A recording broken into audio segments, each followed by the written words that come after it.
The on-hand distribution report is a valuable tool for assessing how well stock buffers are maintained and whether the on-hand inventory stays within the target range.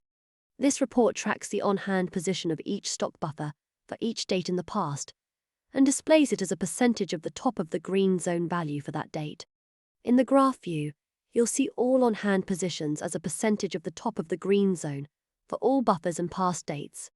Ideally, the graph should form a bell-shaped curve centered around a percentage lower than 100. This shows that all buffers are similarly stocked and that stock levels are within the optimal range, while a percentage greater than 100 indicates that stock buffers are overstocked. To access this report, follow these steps.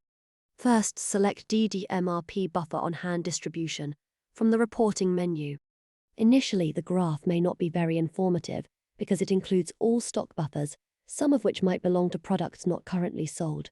To get useful information, filter the graph for products with an on-hand stock percentage set. If the graph still shows many records with an on-hand position of 0, further filter the graph to exclude these records.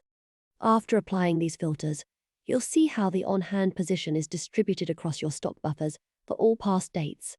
To view the current distribution of on-hand stock, you can filter the graph by the current month or year.